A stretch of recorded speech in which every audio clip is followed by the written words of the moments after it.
Salut à tous, c'est Mathieu Font et bienvenue sur notre première vidéo en 2015. Tout d'abord, je m'excuse pour ce retardement de la publication de cette vidéo parce que la première semaine en 2015, on était vraiment débordé. On était en train de faire le planning pour 2015, donc on avait passé des meetings après des meetings. Voilà, donc je n'ai pas eu le temps pour faire cette vidéo plus tôt, mais c'est pas grave. De toute façon, je suis revenu pour faire cette vidéo, voilà. Je vais vous parler un peu de ce vidéoprojecteur en carton qui est conçu pour smartphone. Le nom officiel, c'est peut-être Firebox, mais là, j'en suis pas sûr. Ok, donc, en général, c'est plutôt pas mal qu'on joue. Si vous aimez bien les trucs assez geek et vous ne vous souciez pas trop de sa praticabilité, cela fait plutôt un très bon gadget pour passer du temps toute seule dans une chambre bien obscure. Ok, on va parler de l'installation, il n'y a rien de compliqué. Voilà, franchement, c'est très facile. À l'intérieur de sa boîte, déjà, on trouve un tutoriel très intuitif qui montre quasiment douce sur le montage.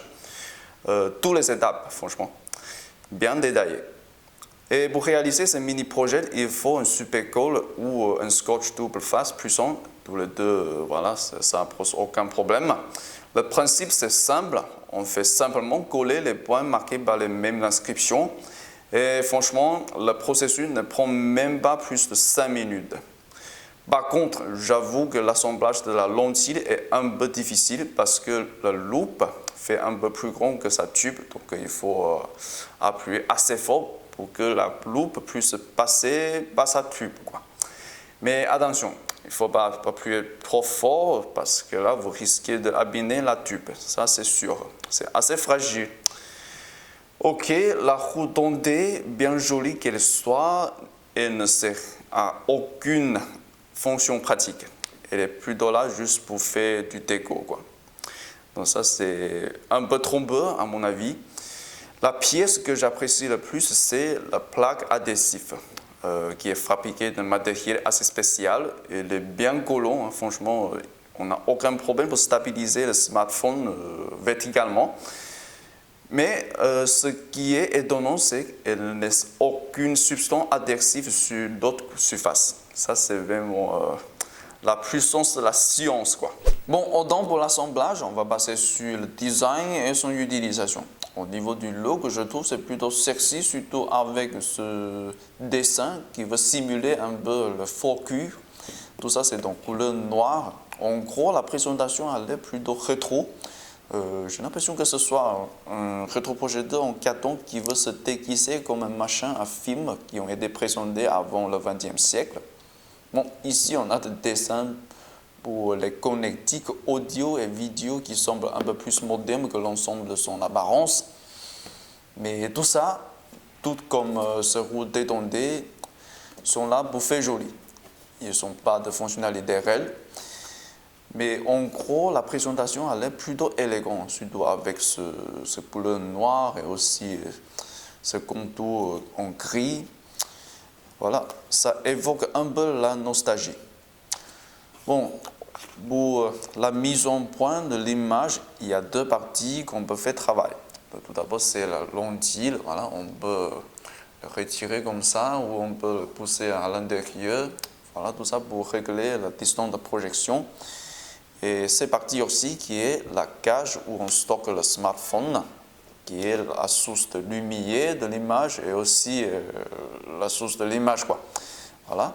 Ces deux parties-là, on peut le faire travailler conjointement. Comme ça, vous pouvez optimiser la qualité de votre image. Mais franchement, crois-moi, quels que soient vos efforts, vous n'aurez jamais une image qui est 100% claire. Voilà, je vais vous parler de ça un peu plus tard.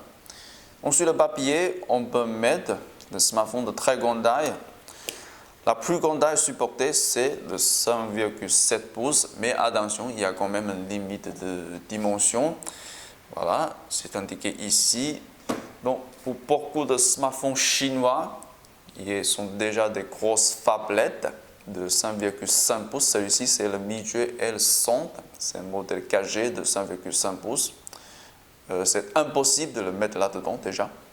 Donc, ça, c'est vraiment très dommage. Je crois, a priori, ce machin est conçu pour les modèles de grandes marques comme iPhone, quoi. Et comme vous le savez, ce projecteur n'a pas d'enceinte ni ampoule pour éclairer l'image projetée, donc c'est toujours conseillé que vous mettez tout d'abord le volume de votre smartphone à 100% et deuxièmement la luminosité de votre smartphone au maximum. Donc tout ça peut poser des problèmes si vous voulez regarder des films parce que là, ça va faire partir la batterie super vite. Heureusement, ils sont assez malins de prévu 2 trous sur ces 2 côtés-là où vous pouvez faire passer votre câble alimentation pour charger votre smartphone. Donc comme ça, vous n'aurez pas de problème avec le visionnage de films. Par contre, comme j'avais dit, j'ai toujours ces problèmes avec la focalisation de l'image. Donc je ne vois pas trop l'intérêt de regarder des films avec ça. Au moins, pas pour le moment. En plus, vu la structure assez enfermée de ce projecteur, je dirais la transmission du son, c'est vraiment très très limité. Voilà. Mais bon, c'est un projet qui est plutôt pour le fun. Ce n'est pas pour un usage très très sérieux, donc c'est plutôt pas mal. Bon, pour résumer, je vous dirais, méfiez-vous de sa publicité parce que la performance en usage réel n'est pas si émerveillant que ça. La réalité, parfois, ça fait mal. Mais de toute façon, ça fait un objet geek très très joli, très très mignon. Ça peut faire des cadeaux très originaux pour les geeks parce que ce genre-là, il aime bien bidouiller. Bon, je vais mettre fin à cette première vidéo en 2015 et avant de partir, je vais faire un petit teasing de ce Mi Jue L100 qui est un smartphone chinois 4G qui est sur le papier 100% compatible avec le réseau 4G en France. Déjà, j'ai passé plus de 2 semaines là-dessus. Donc, je vous ferai très prochainement un rapport d'utilisation.